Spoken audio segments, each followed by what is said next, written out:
আরও একটা brand new fresh ভিডিওতে আপনাদের সবাইকে স্বাগত জানাচ্ছি। আজকের এই ভিডিওতে বেসিক্যালি আমরা ভিভোর নতুন ডিভাইস ভিভো Y04 স্মার্টফোনটিকে ফুল রিভিউ করার চেষ্টা করব। এই স্মার্টফোনে বর্তমান 4GB র্যাম এবং 64GB ইন্টারনাল স্টোরেজের প্রাইস রাখা হয়েছে 12,000 টাকা এবং 128GB ভ্যারিয়েন্টের প্রাইস রাখা হয়েছে 13,000 টাকা। তো 12-13,000 টাকার একটি স্মার্টফোনে ভিভো Y04 স্মার্টফোনে কি কি ফিচার্স নিয়ে আসছে, ফোনটি দিয়ে কি আদৌ কোনো গেমিং করা যাবে কিনা, নাকি ক্যামেরা পারফরমেন্স কেমন, সমস্ত কিছু আজকের এই ভিডিওতে একদম বিস্তারিতভাবে আলোচনা করার চেষ্টা করব। পাশাপাশি এই স্মার্টফোনকে আনবক্স করে দেখব যে অ্যাকচুয়ালি ফোনের বক্স কর্নারে কি কি থাকছে।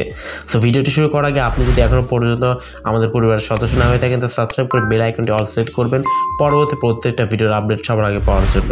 চলুন তাহলে শুরু করে দিই আমাদের আজকের ভিডিও। ফার্স্ট অফ অল স্মার্টফোনকে আনবক্স করলে আমাদের চোখে পড়বে কাঙ্ক্ষিত স্মার্টফোনটি, কিছু user manual paper, SIM ejector pin, 15 watt চার্জারটি এবং টাইপ সি কেবল। এতে মোটামুটি স্মার্টফোনের বক্স কর্নারে এগুলোই থাকছে। ফোনের ডিজাইন এবং লুকসের কথা বলতে গেলে স্মার্টফোনের ব্যাক সাইডে কিন্তু চমৎকার ডিজাইন থাকছে। ব্যাক সাইডে দুইটা ক্যামেরা এবং ফ্রন্টে কিন্তু ওয়াটার ড্রপ নটযুক্ত ক্যামেরা ইউজ করা হয়েছে, যেটা দেখতে পার্সোনালি আমার কাছে একদমই ভালো লাগেনি। মিডল পাঞ্চল বা সাইড পাঞ্চল দিলে অবশ্যই আরেকটু ভালো হতো, বাট এখন বর্তমান সময়ে আসলে বাজেট ফোনগুলোতেও কিন্তু আসলে পাঞ্চল ক্যামেরা দেওয়ার চেষ্টা করে, বাট এখানে ওয়াটার ড্রপ নটযুক্ত ক্যামেরা দিয়েছে, যেটা আমার কাছে খুব একটা বেশি ভালো লাগেনি। পোর্টস এবং বাটনের কথা বলতে গেলে ডান সাইডে থাকছে ভলিউম আপ ডাউন বাটন এবং পাওয়ার বাটন। পাওয়ার বাটনের সাথে থাকছে সাইড মাউন্টেড ফিঙ্গারপ্রিন্ট স্ক্যানারের সুবিধা। নিচে থাকছে type C port, 3.5mm headphone jack, microphone. তবে আমরা এখানে কোনো প্রকার সেকেন্ডারি নয়েজ ক্যান্সেলেশন মাইক্রোফোনটা দেখছি না। মোবাইল ফোনের ডিসপ্লে সেকশনে কথা বলতে গেলে ফোনটিতে পেয়ে যাচ্ছেন 6.74 ইঞ্চি সাইজের একটি HD+ রেজুলেশন একটি IPS LCD প্যানেল ইউজ করা হয়েছে। ডিসপ্লেতে পেয়ে যাচ্ছে 90 Hz HD রিফ্রেশের সুবিধা। 570 নিট স্পিড ব্রাইটনেস সুবিধা পাচ্ছেন স্মার্টফোনটিতে। তো যেহেতু এখানে HD+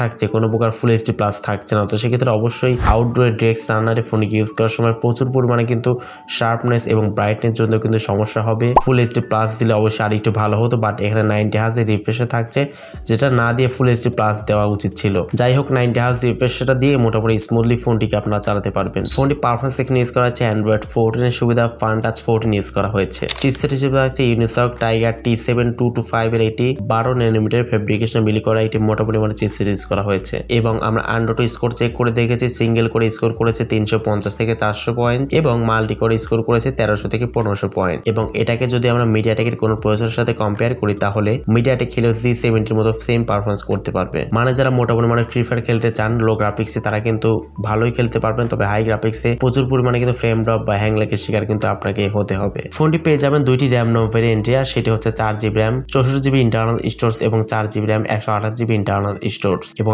eMMC টাইপ হচ্ছে 5.1 ইউজ করা হয়েছে। ভালো ব্যাপার, যেখানে আপনারা দুইটি সিমের পাশাপাশি একটি মেমোরি কার্ড ইউজ করার সুযোগ পেয়ে যাচ্ছেন। ফোনটি ক্যামেরা সেকশনে বলতে গেলে স্মার্টফোন ব্যাক সাইডে হচ্ছে মেইন ক্যামেরা 13 মেগাপিক্সেল, সেকেন্ড ক্যামেরাটি হচ্ছে 0.8 মেগাপিক্সেল অক্সিলারি লেন্স ইউজ করা হয়েছে। ফ্রন্টে থাকছে 5 মেগাপিক্সেল একটি ক্যামেরা। ফোনের সামনে পেছনে উভয় ক্যামেরা দিয়ে আপনার সর্বোচ্চ 1080p 30 fps ভিডিও রেকর্ডিং করতে পারবেন। এছাড়াও ফোনটি অ্যাজ ইউজুয়াল যে সমস্ত বিষয়গুলো যেমন লাউড স্পিকার, 3.5mm হেডফোন জ্যাকের পাশাপাশি USB টাইপ সি পোর্টের সুবিধা পেয়ে যাচ্ছেন এবং এই ফোনটিতে সিকিউরিটি হিসেবে সাইড মাউন্টেড ফিঙ্গারপ্রিন্ট স্ক্যানের সুবিধা পেয়ে যাচ্ছেন। তো এট লাস্ট স্মার্টফোনের ব্যাটারি নিয়ে কথা বলতে গেলে ফোনটিতে পেয়ে যাচ্ছেন 5500 mAh একটি ম্যাসিভ ব্যাটারি সেটআপ এবং বক্সের সঙ্গে পেয়ে যাচ্ছেন 15 ওয়াট একটি চার্জিং সুবিধা। 5500 mAh দেওয়াতে অবশ্যই ভালো একটা চার্জ ব্যাকআপ এখান থেকে অনায়াসে পেয়ে যাবেন, যেহেতু খুব একটা বেশি আসলে আহামরি ভালো কোনো কনফিগারেশন এখানে নেই, তো সেক্ষেত্রে বেশি একটা ব্যাটারি বার্ন কিন্তু করবে না। ভালো একটা চার্জ ব্যাকআপ অবশ্যই এখান থেকে আপনারা অনায়াসে পেয়ে যাবেন। এবং এই ফোনটি মূলত কাদের জন্য, যারা খুব একটা বেশি হার্ডকোর গেমার না, মোটামুটি মানে ক্যামেরা হলেই চলবে, খুব একটা বেশি পারফরমেন্সের দরকার নেই, টুকটাক ফেসবুক ইউটিউব ব্রাউজিং করবেন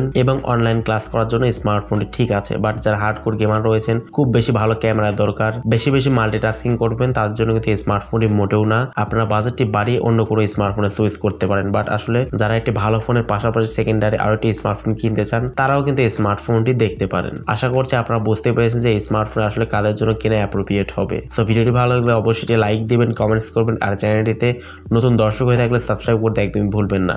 সো আজকের মতো এই পর্যন্তই। আল্লাহ হাফেজ, আসসালামু আলাইকুম ওয়া রাহমাতুল্লাহ।